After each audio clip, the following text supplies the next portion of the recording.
Donc, quelle est la politique aujourd'hui des habitations sociales de l'Aunoir? Mais la situation aujourd'hui, c'est qu'on a 346 logements, comme je disais tout à l'heure, qui sont répartis sur les 7 communes de l'arrondissement de Philippeville. Donc, pour le moment, c'est la gestion de ces 346 logements.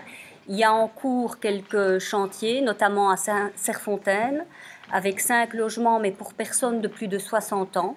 Donc là, on a vraiment ciblé l'âge des futurs locataires. Ce qu'on constate, c'est qu'avec le nouveau système qui fait que maintenant, puisque auparavant on a dit qu'il y avait eu des débordements et qu'il y avait plutôt du choix à la tête de pipe pour l'allocation des logements, maintenant il y a un système d'attribution mécanique. Nous n'avons plus aucune emprise quand les gens viennent nous solliciter en disant « mais est-ce qu'il n'y a pas moyen, je suis de Couvain, j'habite l'arrondissement, est-ce qu'il n'y a pas possibilité pour moi quand même avoir une certaine priorité ?» Eh bien nous avons, il faut savoir, au sein des HEN un conseil d'administration qui ne se positionne absolument pas sur les attributions de logement puisque ça se fait via un autre comité qui est un comité d'attribution où se trouve la commissaire de la région wallonne et donc les attributions se font en fonction d'un système de points. Il n'y a plus aucune emprise ou aucune possibilité pour la société ou pour même les communes qui adhèrent à la société de dire écoutez, voilà, nous on a quand même pas mal de familles de notre commune qui sont en difficulté, est-ce qu'on ne peut pas donner une priorité à ces familles?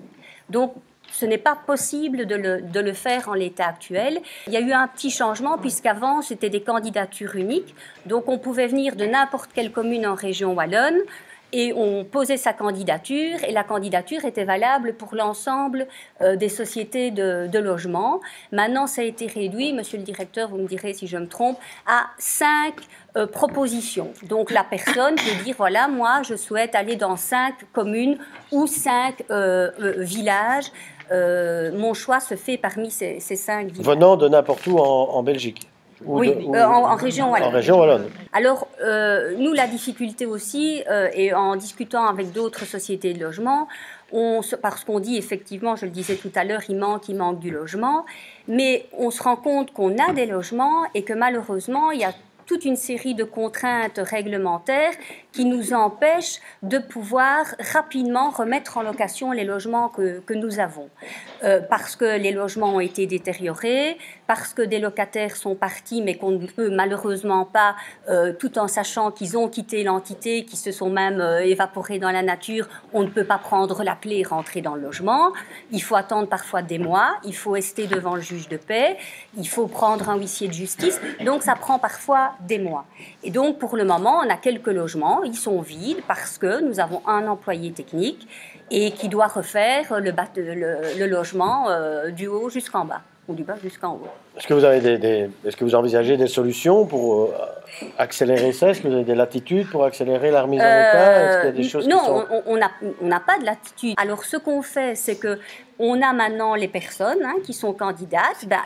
La première personne qui est candidate et qui pourrait obtenir le logement, on s'est dit, proposons-le à la personne.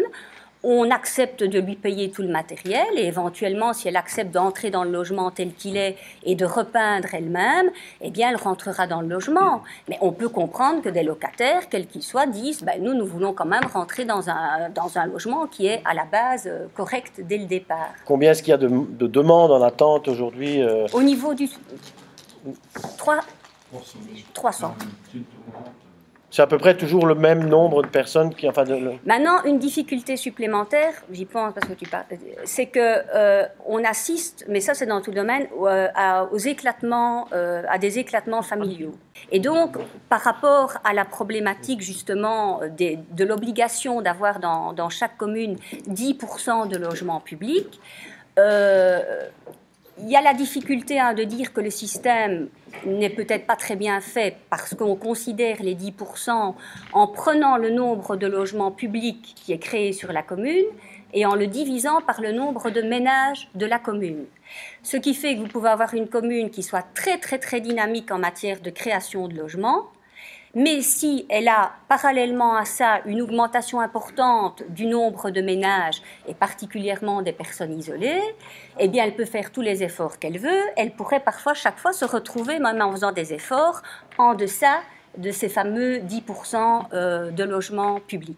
Bien, donc on sait maintenant qu'en agissant sur la paix des ménages, on peut réduire le problème du logement social. C'est une piste. C'est une piste. Non, mais c'est un com au meilleur, ça, je crois quand même. Voilà, bon.